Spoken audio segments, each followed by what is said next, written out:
are a subscriber to the Englishman in San Diego channel, you're probably wondering what the hell you're doing getting a notification on a Tuesday.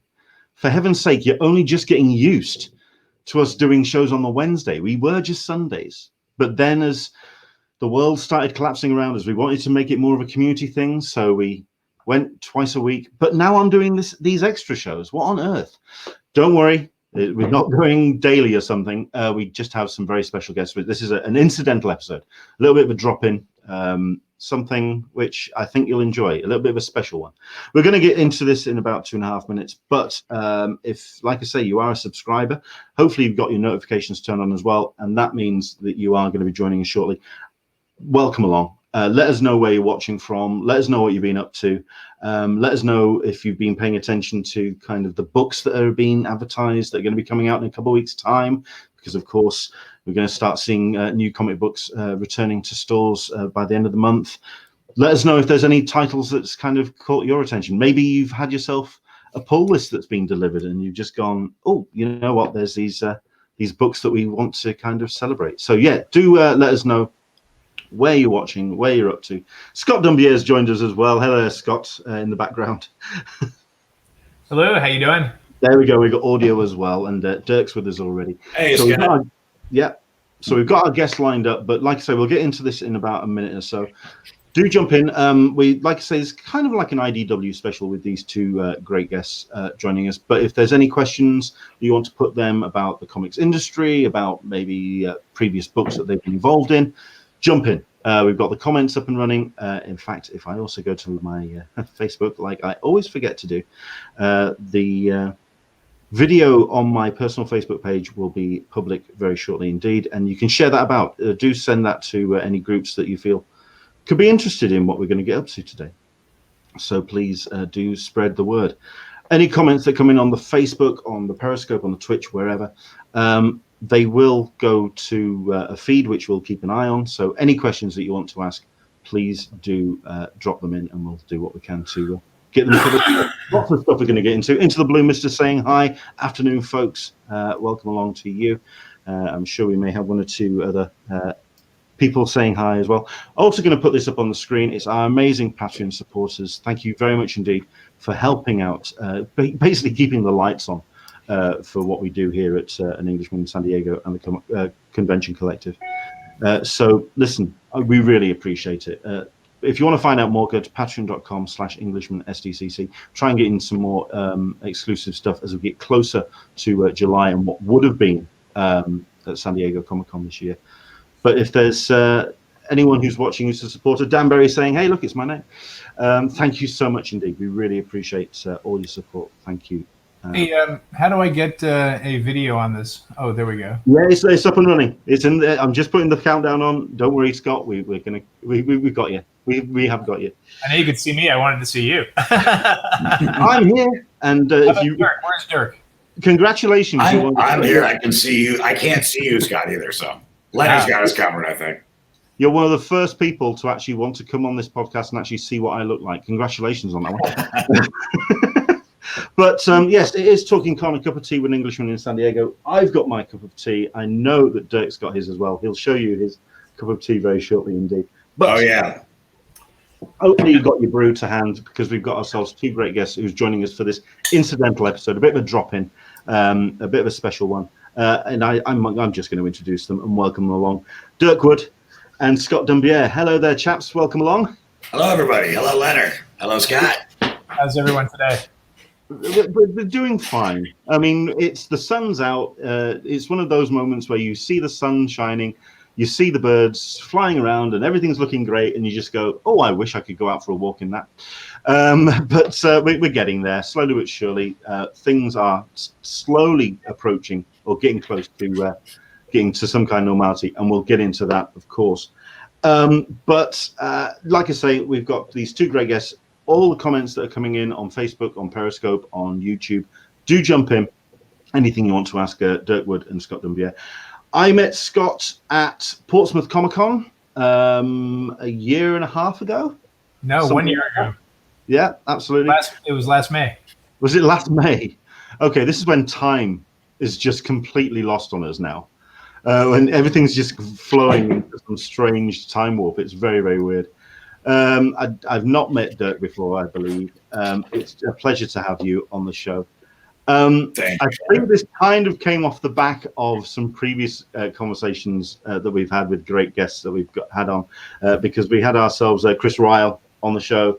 We had Paul Jenkins as well, who put up a great Sienkiewicz cover from Big Numbers, which he had hanging on his wall. And I think it was Scott that kind of jumped in and went, "Yep, I think I've got pages of that." Yeah, and it all kind of dovetailed, and I think Joel from Portsmouth Comic Con said you should have them on the hangout, and I asked, and you said yes, and I'm really appreciative. Thank you. I think best way to start is to introduce yourselves, really, for maybe some people who don't know who you are and what you do, certainly within IDW. Dirk, I mean, it's a big title when it says creative director. What does that entail for the company? Well, it's let me back up a little bit, I guess. And nobody really knows what I'm doing these days, including myself. Scott will probably agree. So yeah, I'm the creative director at IDW PDX. I'm also a senior vice president of IDW. Yeah. But I was the vice president of marketing for about close to 8 years, and then I moved back up to Portland and started a little office up here with and started a magazine called Full Bleed with Ted Adams, which you may or may not have heard of, but when Ted was still with the company. And then interestingly, over the last year or two, I was sort of separated from the mothership a little bit, as Scott will attest. But then the last year or so, and then particularly with the COVID-19 scenario, I've become a lot more involved in different ways. I wear a bunch of weird, odd little hats. So I help the marketing guys with some of the trade show stuff here and there. I work with Chris Ryle on a whole lot of sort of behind the scenes, forward facing scenarios with our distributors and retailers and all sorts of crazy stuff. And I'm still working on Full Bleed, the 4th volume of which will be coming out very soon. Well, I'm going to be talking to you about that in a bit, because certainly the conversations that we've been having on the show and in recent weeks is about how we've been seeing a lot of COVID babies, creative endeavors go out on Kickstarter, and we're going to certainly get into how Full Bleed kind of was got involved in that as well. And I know that you're up in Portland. How's Portland been dealing with the whole COVID-19? Pretty well, actually. I mean, I think Scott would probably agree too. The whole West Coast has handled it about as well as anybody. I think that, we sort of dovetailed on California, I think, in terms of getting a pretty good early handle on lockdown. Not as early as we all probably should have, but it's relatively speaking. I mean, I know Scott and myself both have lots of friends in New York, so we're thinking about a lot of people in lots of parts of the country. But we're pretty lucky so far over here. It's raining today, but that's Portland. I was just about to say, if there's anything I do know about Portland, it's the rain. It's keeping people inside, so that's that's a bonus, I suppose. And for yourself, Scott, I know you're San Diego based, a city I know and love, and we've been speaking to a couple of people, certainly friends of mine in the city, about how San Diego's been dealing with COVID-19. What's the mood like in the city at the moment? People are being cautious and careful, but people are going about with their lives.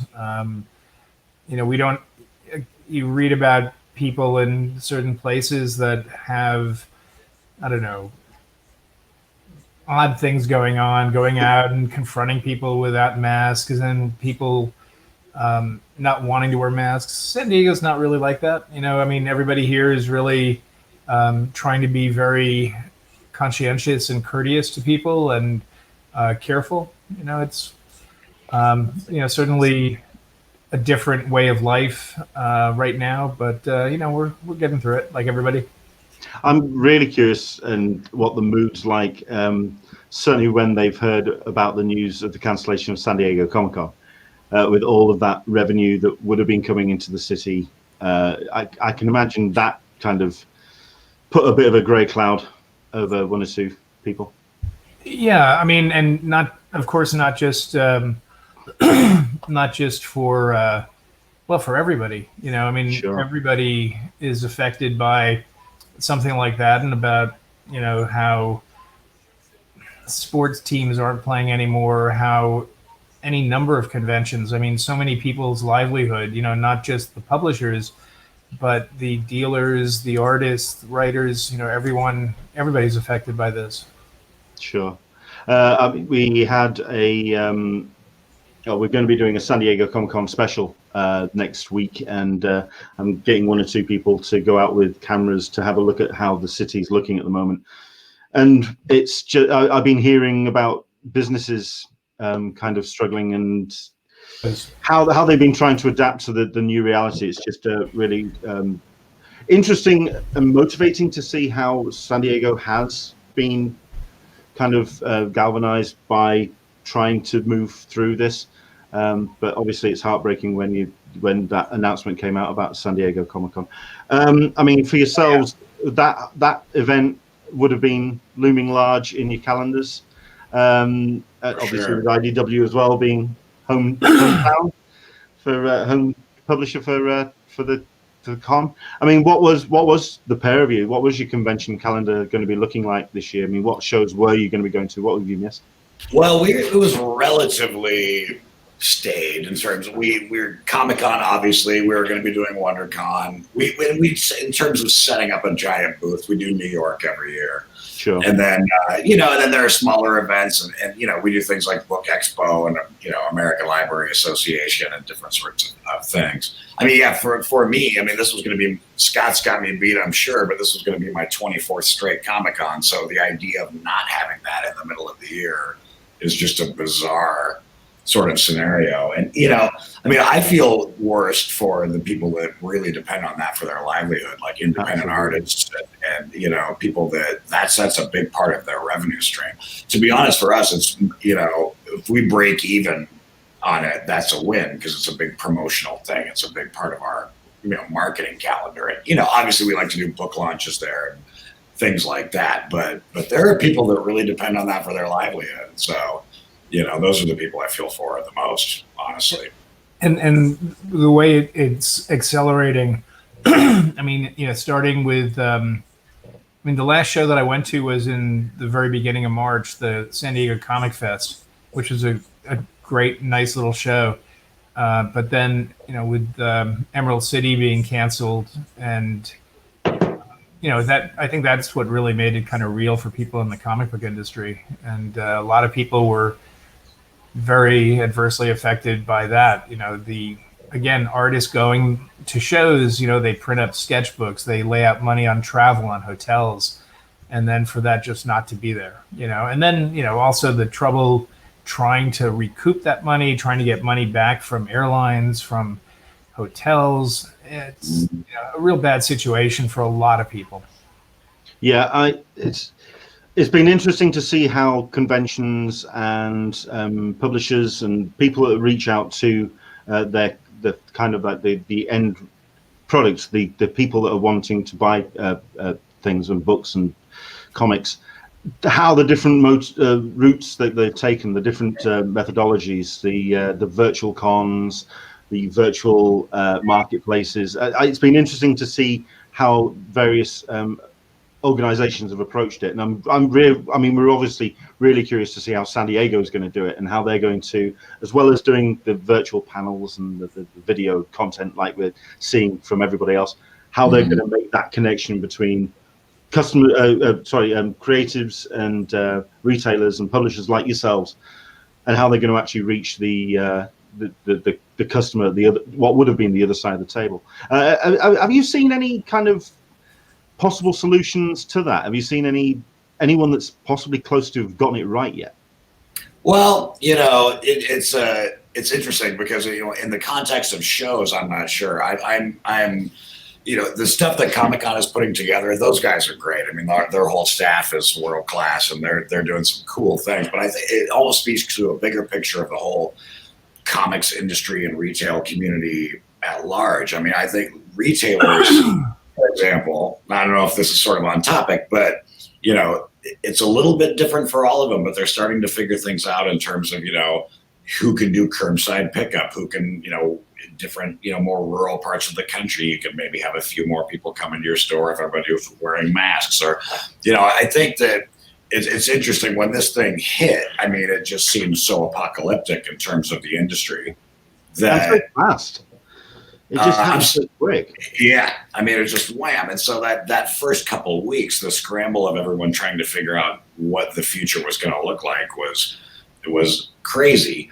And then it's just been this slow process since of people starting to, point by point, figuring out how this is going to work. Okay, when can we get books back in the market in any way? How can we sell some backlist? How can we, because there are people out there that want to read and possibly even have more time to do it. So, but yeah, it's interesting. I don't think anyone's hit a golden solution on any front, be it a store or a convention or an artist, but they're just, we're sort of building this house block by block, Sure.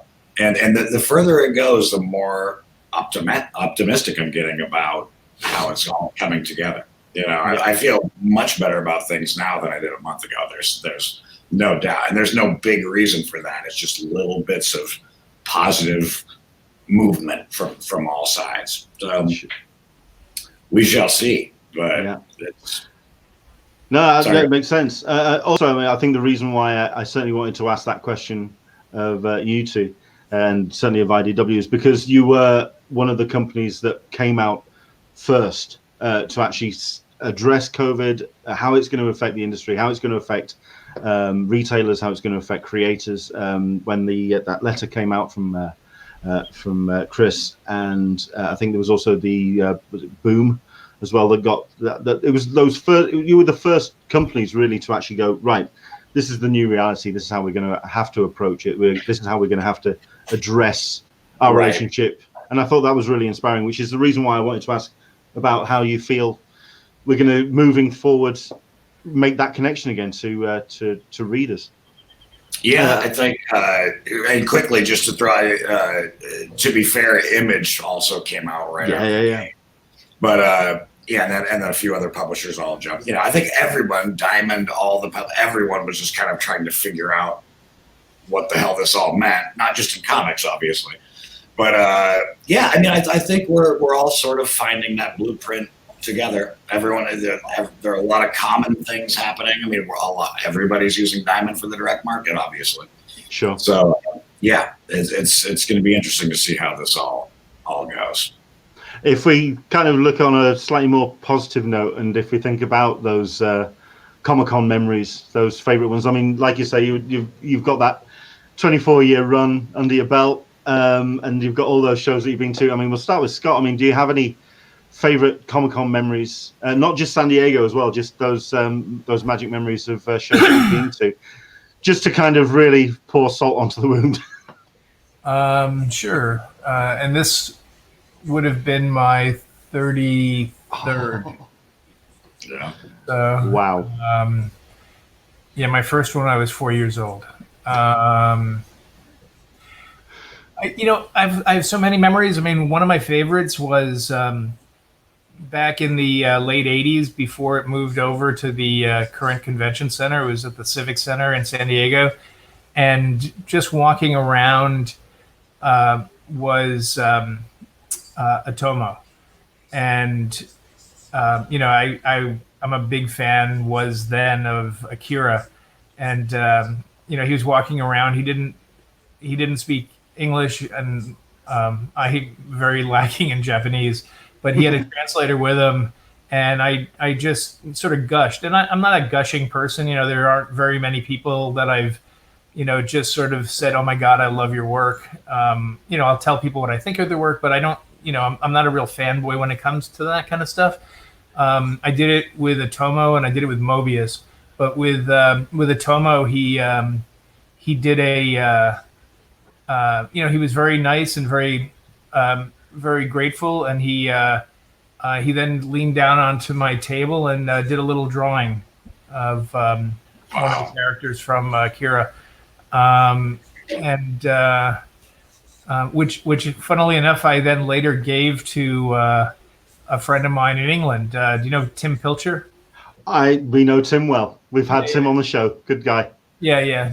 Tim, at that time was a huge fan, and as much as I loved it, I think he liked it more. So I gave it. And actually, one of my favorite memories was one year, Wildstorm won a lot of Eisners one year. I don't know how many, and I wound up going up on stage to pick a number of them up, and on the fourth or fifth one, Will Eisner, he used to be up on the stage, and he would actually give people their Eisner awards. And the fourth or fifth one, he bends over and picks it up, and he turns to me and he looks at me and he goes, "You again?" And so that was a favorite memory.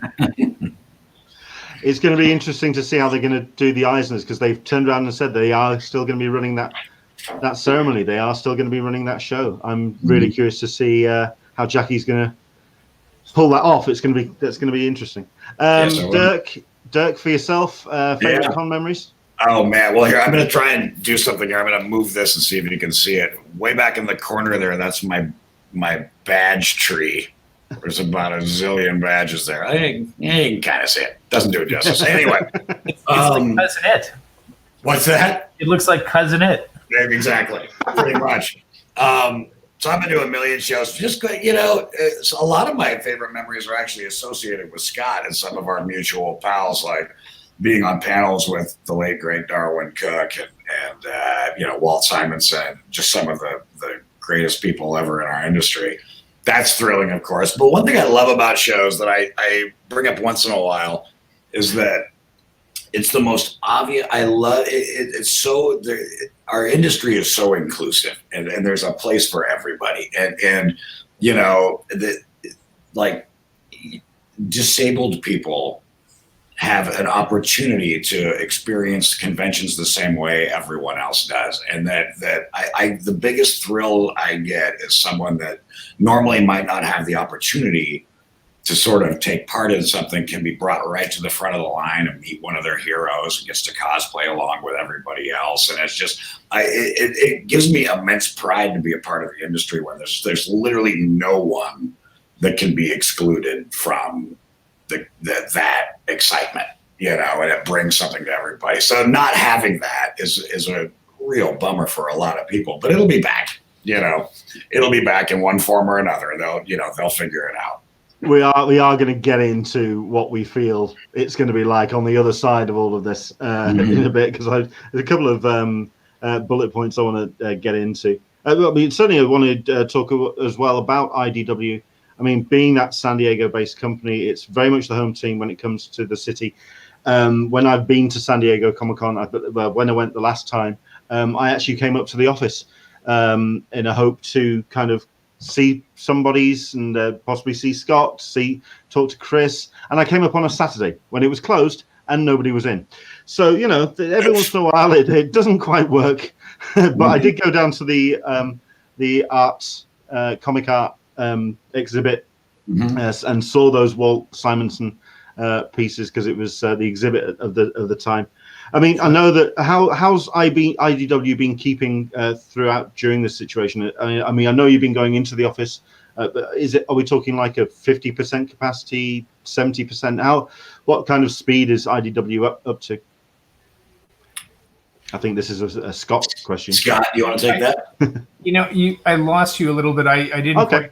I couldn't quite hear what you said exactly. I'm sorry. Could you repeat it? Sure. It's just basically how IDW and what kind of speed the office is. Certainly for people who may not know what the current landscape is for people going in and working at somewhere like IDW. Like 50% capacity, 70%, something like that. No, we're all working from home. All right. Okay. Nobody is in the office. I mean, occasionally people have to go in, especially on the accounting side. But to get the mail and things like that. But we are all 100% working from home at this point. Okay. Now I'm in the Portland office, but it's essentially just me 99% of the time. That is your home, right? No, my wife would disagree. Between the hours of 9 and 6, it is. But so that it's been a nice to have that ability to do that during this. But I've essentially been telecommuting with the main office for the last 3 years, and so and now everyone's telecommuting, so it's been an odd shift in the dynamic. But I think that we've been lucky in that regard, that everybody can work from home, and that a lot of, there's still great books being put together, even though, you're gonna miss out on a certain amount of that.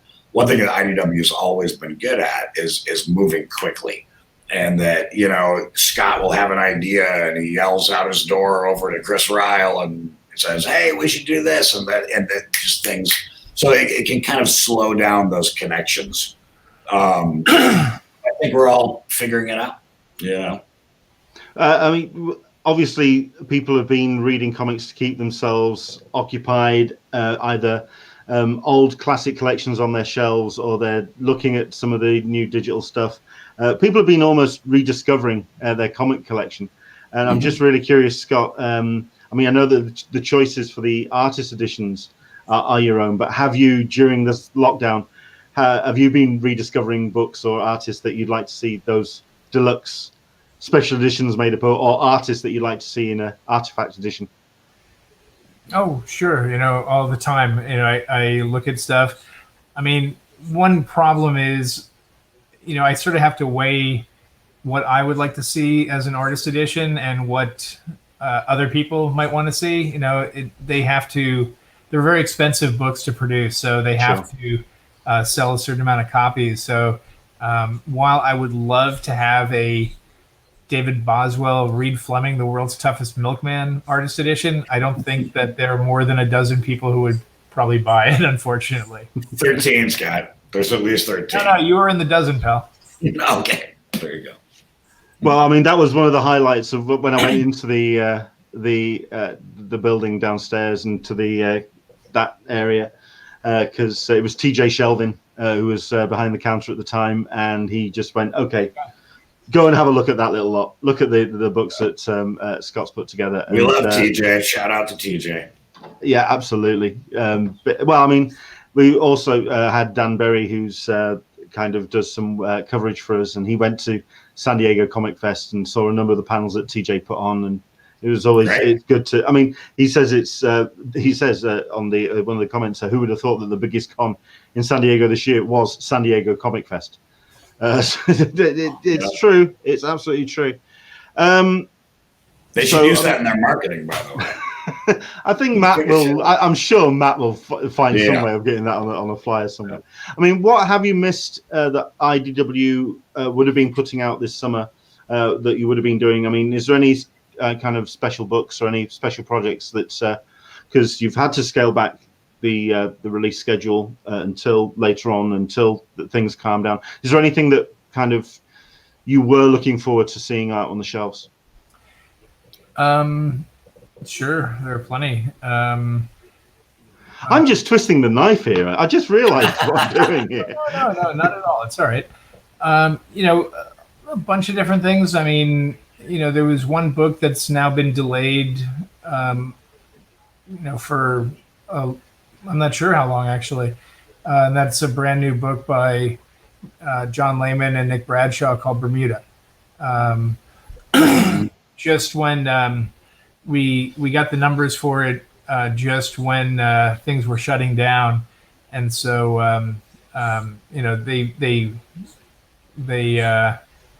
it just wasn't the time to release the book, and I'm really going to miss the annual San Diego art dinner that I host. This year was going to be Kevin Eastman, but unfortunately not going to happen now. So that's a shame. Dirk, I mean, was there anything that kind of you were looking forward to?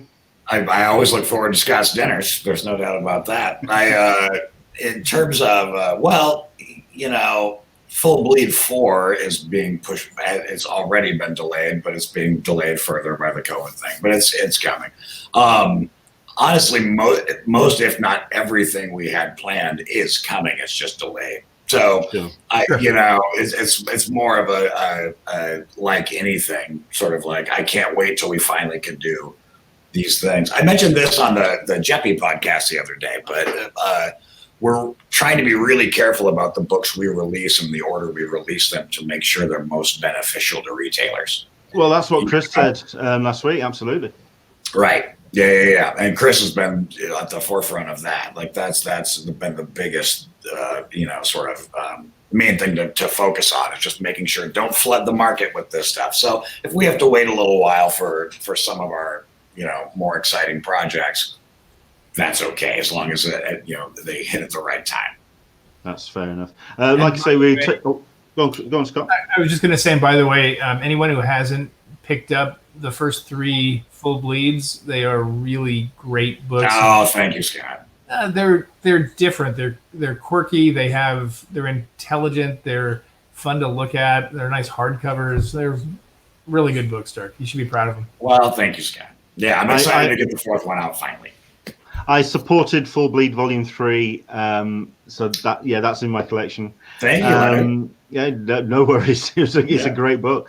I wouldn't mind getting my hands on the first 2 as well, but I think that's an eBay thing when I can start to afford things again. But that's a little bit further down the line. Well, Volume 2, I can hook you up. Volume 1 sold out. For Volume 2, fair enough.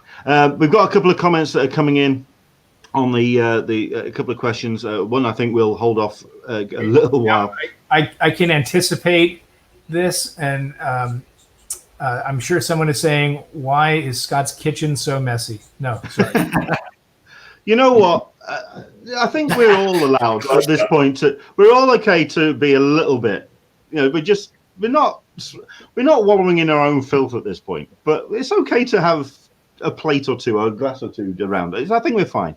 Number one, we've got I think we've got some friends in the building. Martin Fisher saying hello, hi. It's Martin. my buddies Scott and Dirk. And you've got Into the Blue Mister, and I think this is obviously a Scott question. How on earth do they pick which artist editions book to publish? I get that they need to get hands on original artwork, but do they just go to a publisher and say, okay, what have you got in the basement? Good question. Scott, like I said, I know that it's very much a personal thing for you. Mm-hmm. Well, I used to be an art dealer. I used to deal in comic art back in the 80s and 90s until, for some odd reason, Jim Lee hired me at Wildstorm. I've always loved comic art. I've always loved doing art books, so it was just sort of a natural thing. When I started at IDW, I pitched it to Ted Adams, and he was very receptive to it. And it started off slowly, and then just built from there. I think we've done something like 75 books now between artist editions and artifact editions, and it really is a matter of me picking what I like. And, I have very eclectic taste, which is why you see things like Walter Simonson Manhunter, or Jack Kirby Commandy, or EC Comics, or Sergio Aragones. I like to do books that I would want to own. And because I was an art dealer, it enabled me to draw upon that experience to locate comic art. And in a lot of cases, if I didn't know where something was, I knew someone who knew where it was. Yeah. And that's not always the case. A lot of times, it's just impossible to do anything. Like, people ask me, what's the book that I would really like to do that I can't do? And, kind of my stock answer is Jack Cole's Plastic Man. I know of less than 10 pages that exist. And so unless you have the art, you can't do it. Absolutely. Obviously the artist editions and the artifact editions are great celebrations of artwork and artists of years gone by. But I'm really curious as to what you could see of slightly more modern titles and artists. Who could you see in the current landscape getting an artist edition or an artifact edition a little bit down? Maybe not just yet, maybe 5-10 years down the line. Well, we did do Chris Somney's Daredevil, which was great. There are so many talented artists. The problem is, it's just there are so many different artists to choose from. So Sure. it's more a question of when than if. You know, I'd love to do an artist edition with, I don't know, I don't want to single any one artist out as being better than any other, but Sure. yeah, there are tons of great comic artists in the past and in the present. So yeah, I'd be completely open to doing stuff by newer artists.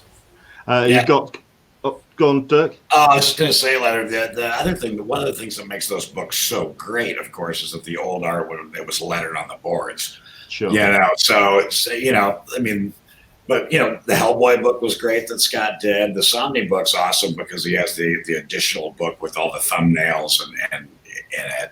But the old stuff is so tough to beat because it's all on the page, you know. But there are plenty of modern artists I would like to see. Well, I mean, we've got a couple of comments. I mean, we've got Comic Book News is joining us. Dan Shaheen, hello there. We need the martial law artist edition. Is a suggestion there, and we've also got Into the Blue Mist as well. I bought the collected volume of Reed Fleming, World's Toughest Milkman, last month, and would kill for an artist edition. You may be waiting on that one. Although I do own about 10 or 12 originals, so from Reed Fleming. Fair enough.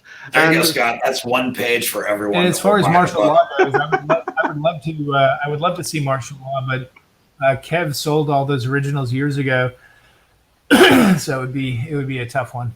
Fair enough. And Sarita P has just come out and asked it. Who's next? I mean, do you have any ideas on who the next books are going to be focused on? Well, the next one that'll be coming out and is already printed is Dave Cockrum's X-Men Artifact Edition. Oh, okay. I actually, hold on a second. Hey, Amanda. Yeah. Do you have that book over there on the table, the big artist edition? I think you'll have to be more specific, Scott. Can you hand me that? In Scott's house, can you hand me that big book, please? I don't know where it is. She's just going to come over with a truckload. She asks for help to carry it over to him. Mm-hmm. We can't find it. Fair enough. What did I do with that thing? Is it okay? I know you're probably saying you're looking on the table, the coffee table for it. Is it actually the coffee table? No, but I am having a coffee table made of an artist edition. Oh yeah, there it is. Okay. Nice. That is true, by the way. My lovely assistant, Amanda. Hi, Amanda. In pajamas. Hi, Amanda. In pajamas. All right. Whoa. All right. So it does exist. Mm-hmm. And let's see. End papers. Oh, I got to go this way. Wow. Actually.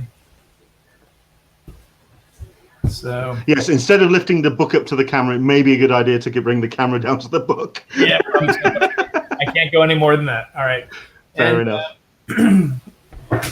So what we have here is, all right, these are some of the pages from Giant Size X-Men #1. You can actually see the first pages with Nightcrawler over here. That's the first page with Colossus. And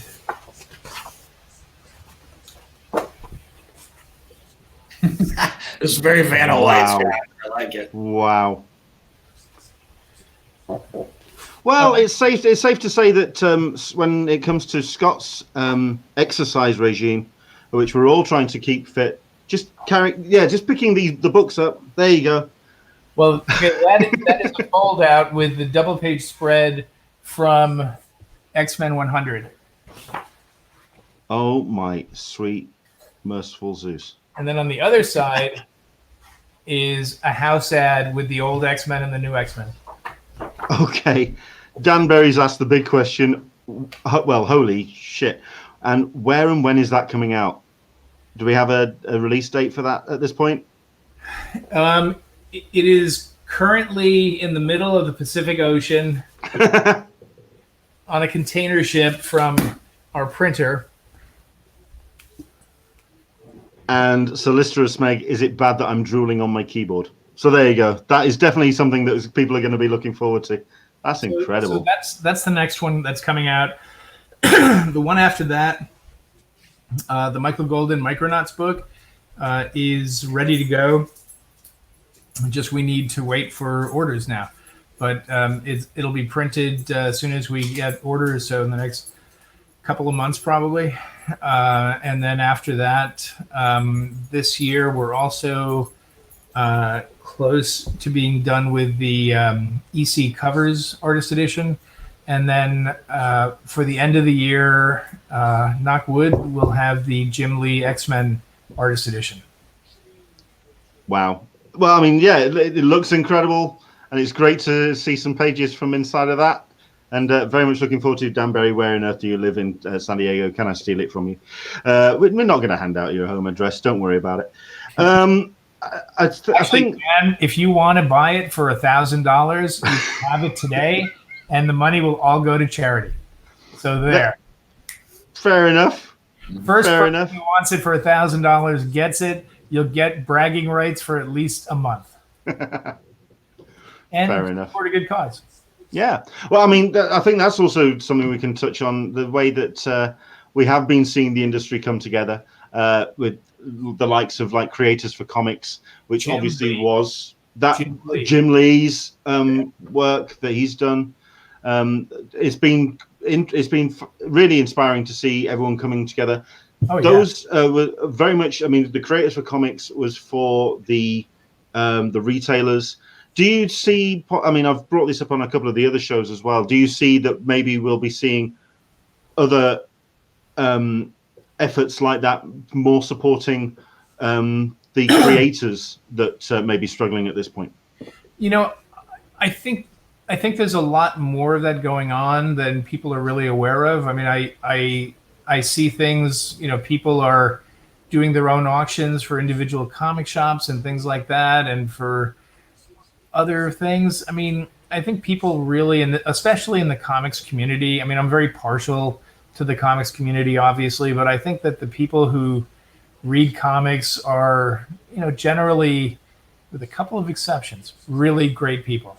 And so, yeah, I'm sure that we'll see more of that on a greater level. You know, maybe sure. I mean, not as great a level as what Jim is doing, because that guy's going to raise $1 million when he's done. Between the stuff that he's doing and the art that's being done by his friends, I mean, fantastic. I mean, pieces of art going for $10,000, $12,000, $15,000. You know, it's great. Yeah. You know, and there are some behind the scenes things happening now that I'm actually involved in one that I can't talk about yet, or I'll be speaking out of school, but there's some stuff coming. And, you know, one thing I think that's important to think about it is, you know, it's maybe a bad analogy, but the comic shop as front lines in this whole scenario is that if you help a comic shop, you are ostensibly helping an artist, because you know, I mean, and this, we got into it on Dan's podcast with Steve Jeppy a little bit, that it's, you know, somebody's got to buy books from those stores so they can pay Diamond, so Diamond can pay publishers, so publishers can pay artists. And it is a real cyclical thing. And now that Diamond's back up and operational again, so that keeping those stores, you know, we can help artists all day, and we should. And I think there are lots of people helping where they can, but by helping those stores, you are helping the artist. The best thing you can do for the comic industry or for a comic book artist right now is to go buy comic books from shops, however they're doing that at the moment, you know, and that's happening. So it's good. And as Dan pointed out, Bink is doing some great stuff as well. Yeah, I mean, I managed to get in a bid the second that it dropped for one of the Jim Lee pieces, knowing damn well that I was going to get outbid. But at least I got a bid in. That's all right. Did what I could. Sure, yeah. I think that like I say, we've been talking about also the mood of the industry as well, and it has been really kind of supportive. I mean, we've talked already about that live stream that you did, where you sat with a number of heavy hitters, including Mike Richardson from Dark Horse and Ross Richards Sure. from Boom. And the tone, it seemed, throughout that was really optimistic, which was great. But it did seem very much up in the air about what it's going to be like at the other side of this. I mean, when do you think that we could actually get a firmer grasp of that? I mean, could it be like at the end of this month when we have that first Diamond sale date of, I think it's May 20th? May 20th, yeah. I mean, people are going to be so squeezed financially to afford anything. I mean, books are going to be hard to afford down the line. When do you think we could actually start seeing what the the light at the end of the tunnel is going to look like? Yeah, it's. I think it's an open question. I think you're right. Yeah. I think that will be the first, one of probably many steps. I think it's much like we're all feeling about everything. When am I going to get a haircut? When am I going to shave? But that's another story. It's step by step. I think that's getting some books from Diamond into the stores is definitely the first step towards any sort of new normal that we might be looking at. But what's that going to look like step by step until we get a vaccine or until the world really returns to some semblance of normal? It's going to be interesting to see. I mean, I think that would be a first step. I think if we can move into the fall without any sort of giant resurgence and immediate backtracking will be good. I'd like to see, I would much rather see incremental steps towards normality than a giant, everything's fine, open all the shops. I just don't think that's going to happen. As long as we just keep on getting such great leadership from our president, I think that we will. For a second, I thought you meant, Chris Ryle at IDW. Oh, I thought it was going. That's what I agree with that. Well, I know what you mean, Scott. Anybody who follows me on Facebook knows what a big Trump fan I am. Oh yes, yeah. Yeah, I think we've made our feelings known on this show as well. Yeah. So yeah, let's not waste our time, right? Sorry for even bringing it up. No worries. I'm sure we're all waiting on him to return to the podium for more entertainment from the Comedy Hour. Yeah. I mean, I only have one word to say. Go on. China. Honest to God. It's pick a day, pick a target, pick a distraction, but there we go. Yeah. I think, like I say, we were talking about the new normal. I mean, creators and retailers and publishers have scrambled to find out new ways to communicate with their audience.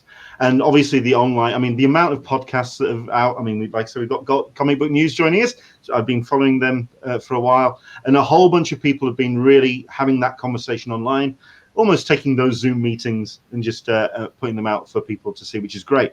Do you think there's still room to learn about that openness, that the way that we've all kind of found out more about artists, creators, and the industry in this, or do you think there's still more to learn on the other side? Oh, I think it's interesting. The world has changed in many ways, but it's sort of just a new extension on what social media has already done, which has sort of flattened the landscape in terms of everyone and how. I mean, I cannot imagine the sort of access that people have to. I mean, let's take Bill Sienkiewicz, for example, who's just a world-class artist, obviously, and a great guy. But when I was a kid, I mean, he was just this mysterious figure. I can't imagine being able to tweet at Bill Sienkiewicz and have him write back, and and so it's become much more of an open, transparent sort of industry and scenario than it ever was before. But you're right, this has laid a lot of it bare. I mean, I think everybody, watching how people are struggling to figure out how to deal with this reality a lot. I mean, it's like watching the news and you can see people's cats running around behind them, and and some people have good sound, some people don't. It's just it's a brave new. I think it's making us all much more human and relatable to each other in some ways. You broke up a little bit there, but we picked out some of the words. I think we've got the general idea of what you mean, and yeah, you're absolutely right. The way that certainly artists are connecting on social media. Yes, I think one or two people noticed that I was chomping at the bit there, because yes, Bill Sienkiewicz is going to be our guest on the show tomorrow. Which that's right. I didn't. That was an accidental plug, but that's great. Yeah, I'm not nervous or apprehensive. You got to do me a favor. You got to do me a favor though. Then you have to tell Bill he has to do another book with me. Fair enough. All right. It will be one of the first things I ask. Perfect. Fine by me. I'm a huge fan of Bill as an artist and as a person. I mean, the guy is he's a great guy, and just, one of the it's funny, the more Bill does, the more he gets better. He is an artist who, it's tough, to be a great artist, and it's tough to continue to grow as an artist. I mean, a lot of times, you have guys who, and when I say guys, I mean men and women and anything else. But when someone can do something and be so brilliant so early and then get better and then continue to get better, I mean, that's a rare thing. Mm-hmm. The portraits he's been doing on Facebook that he does in amazing hours. I mean, you look at the stuff that he's doing and it's just phenomenal. But anyway. I mean, I think the thing that's kind of, like you say, Dirk, it's that ease of access and that they've embraced social media. I mean, Bill, like you say, I mean, back in the day, he was somebody who you kind of saw as this mythic figure, but the way that he has opened up to talking to people, and the way that he's embraced social media and put some astonishing art on his feed, we do what we can to showcase social media feeds which put great art on there, and Bill is just this rolling incredible. It's just a rolling line of just incredible artwork. It's just incredible. Mm-hmm. But certainly, if we will let you get off and enjoy the rest of your day, and I know that you've got some work to do as well, so we'll of wrap up on a little bit of a futuristic note and looking forward. Certainly, we were talking about Full Bleed, and we were looking at. I mean, I know that Full Bleed 3 was a Kickstarter project, and Dirk, you've seen the pros and cons of crowdfunding and getting that book out there, and like I said at the top of the show, I think we're going to see a lot of Corona babies and a lot of creatives coming together in this new normal to get books out there on a crowdfunding level. What have you seen in terms of the pros and cons doing a Kickstarter, and sort of like creatives kind of not coming to the likes of IDW and putting out books directly? Well, let's see. Cons, it is the world's biggest pain in the ass. I'll tell you that much. Running a Kickstarter is no joke. And we did it initially on Full Bleed, not clearly not because IDW needed the money to make a book. We know that. It was and it's hard to put myself in the mindset of a couple of years ago when we really launched this thing, but it was a purely promotional and a new way to try and sell books. And just being purely honest about it, I think it was a mixed bag. I think, one thing we were able to do was offer it, and we were the first people to ever do this, actually, is offer it to the direct market and have it be able to be fulfilled via Diamond in there. And so they at a 50% discount, so the comic shops didn't have to pay exorbitant shipping and all that sort of, and then made that a big part of it. And that sort of, that was important to me because I certainly wouldn't want to circumvent comic stores in that way. And we're going to have to do a fourth Kickstarter just to make sure it's available, and because of the way we've solicited the first three. But that should be the last Kickstarter for Full Bleed. But it's interesting. I think one of the things that we're heading towards figuring out here is that, it's important that we keep stores in business and keep the whole market operating the way that it should. But, we're also currently, we have a pretty high unemployment rate, and, how many people can really afford these things, be it through Kickstarter or be it through comic shops or what. So, every project's going to be a little bit different. Everything, you really have to sort of think about the pros and cons of how you launch something, and there's no easy answer. I couldn't recommend doing it, flatly, or not doing it until I knew more about what the specific project was and the timing and all those sorts of things. But it remains a really viable, interesting way to get things out to people that didn't exist just a few years ago. And much like we were talking about with social media, I'm just blathering on at this point, but it has flattened the playing field in terms of how people can come up with a book and get it to people, or a product of any kind, But it'd be interesting to see how it goes from here.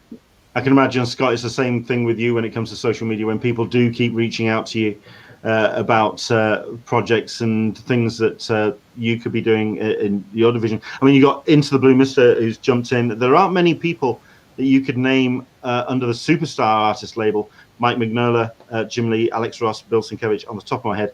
Is there anyone else that would kind of put in that pantheon? What, the Superstar Artist? Oh, yeah, absolutely. Oh, yeah, tons. I mean, I also I like a lot of different kinds of artists. Like, to me, one of the great, almost not unsung because he's won a million Eisner Awards, but Kyle Baker. I mean, in terms of doing great comics, nothing beats something like You Are Here, and which is my favorite book by him. And then Why I Hate Saturn, Cowboy Wally, tons of stuff. The Plastic Man series he did for DC. Kevin Nolan, I mean, I don't know if he's a superstar, but he should be. He's an incredible talent. There's just tons of great artists that are still working. Yeah, just endless. And it also depends sort of on your definition of superstar artists. I'm thinking of classic comic art, but look at someone like Raina Telgemeier, who's selling millions and millions of graphic novels. But yeah, it is a golden age in terms of the material. It remains. Sure. I mean, the stuff coming out now from any multitude of publishers is so incredible. Yeah. You got comic book. Corbin is still doing great stuff. Sorry, who was that? Sorry. Oh, Corbin. Yeah. Yeah, I talked over you there for a second. Comic book news, Dan Shine, Cowboy Wally show is the greatest. You got mentioned as well, Peter Bagg as well. Peter Bagg is amazing. Dan Clowes, Dan Clowes, Chris Ware. Yeah. Yeah. I think we just to mention one last comment from Dan when he was talking about the way that the social media has allowed people to really open up when it comes to projects. Talking to people can help change the world. Absolutely. Roy Sharpton on Facebook's watching. This was going to be my 20th year in a row at San Diego Comic-Con. Much love to you guys for fighting the good fight with stories and getting them into people's hands. You can't say fairer than that. And he also does finish up as well by saying full bleed rocks.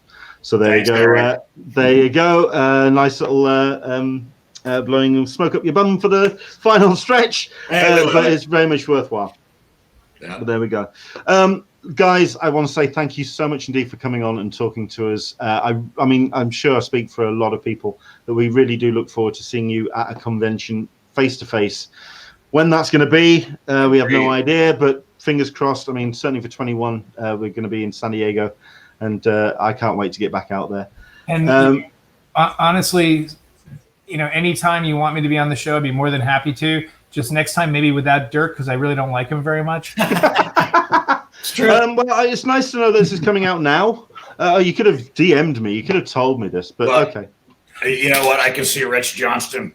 He's right now. Rich, I know you're out there. Massive feud. Look, okay. Scott's just said one sentence, and that's CBR3 posts right there. So there you go. No, thank you, Leonard. A pleasure. Dirk, Scott, thank you very much indeed for coming on. We look forward to seeing what IDW has when all of this kind of levels out. And let's thank Joel Meadows for suggesting this, because Joel, always a stud. Thank you, Joel. The word stud and Joel is not something that I've ever had in mind, but thank you very much indeed for putting that forward. All right. Guys, thank you very much indeed. Take care. Thanks, enjoy the rest of your day. You Take too. care. Brilliant stuff. Thank you. Yep, thank you. Thank you. So there you go. That's Scott and Dirk. Thank you very much indeed for the chats for coming on. I should have asked where you can find them online, but of course you can find Scott Dunbier at S Dunbier. I hope I got his pronunciation of his surname. And Dirk Wood, you can find Dirk_Wood on Twitter as well. But great guests to have on. Thank you very much indeed for all your questions as well. Don't disappear, because we have just got one last thing that I want to kind of do before the end. First and foremost, I do want to advertise that, yes, tomorrow we are speaking to the great Bill Sienkiewicz. The great thing about Bill, which I'm really looking forward to, is that all you have to do is just wind him up and let him go, and the man will talk. And I'm really looking forward to hearing what he's going to talk about, because he really is somebody who I'm sure we all admire greatly. So looking forward to that. 10 a.m. Pacific, 1 p.m. Eastern, 6 p.m. GMT. That's going to be on tomorrow. What we have been doing with the Wednesdays and Sundays show is doing spotlights on crowdfunding and also on artists, our artist cup of tea, our cup of tea. What I'm going to do today for this incidental episode is something a little bit different, because there's somebody who is not only a great artist, but also somebody that kind of needs our help. She is somebody that's going through a bit of a hard time at the moment. This is Tess Fowler, who has been diagnosed with cancer. She is a truly inspiring person. She is somebody who has grown a lot as an artist. She is somebody who's grown a lot as a person over the years. It's been a pleasure to know her personally and talk to her, and she's just an amazing person. But like I say, this is something that is really hit her rather hard indeed. As it happens, somebody we had on the show a week or so ago, B. Dave Walters, has organized a crowdfunding for the medical bills for Tess Fowler. And also, it's not just supporting her, but also supporting her partner, Chris. Just having the pair of them come together and do what they can to support each other is one thing. But I think as a community, we can also do our best to get in there and support her as well. It speaks volumes that the GoFundMe that was put together for by B. Dave Walters for Tess was originally set at 15,000, and it broke that in I think just 24 hours. They've now extended that to 50,000 to really help Tess and Chris with everything that they need for all the future medical bills they've got going on. So what I wanted to do is point this out and send you in the direction of this particular effort. If you know her work, you know her from A Darkened Wish, the Dungeons and Dragons book from a year or so ago. You may know her work from Rat Queens. You may know her work from Black Crown as well, which was just incredible stuff that she put together there. She's done some great work as well for the creative, so for the Critical Role community as well. Just an amazing person, and I think it's all the best to just raise as much money as we possibly can for her. So what I'm going to do is I'm going to put the link up on screen, so at least you can go and check it out and donate as much as you possibly can. Put some money into the coffers, and let's just help Tess as a community, because it's somebody that deserves our love. She's a great person, and she's just going through hell at the moment. So let's support her. It's GoFundMe.com/F/WeLoveYouTess. $5, $20. At the end of the day, it's GoFundMe, so there's no minimum, no maximum. You can try and donate as much as you can. If you can put some money into there, I would appreciate it. I'm sure Dave would appreciate it. B. Dave Walters would appreciate it, and of course Tess would as well. GoFundMe.com/F/WeLoveYouTess. So there you go.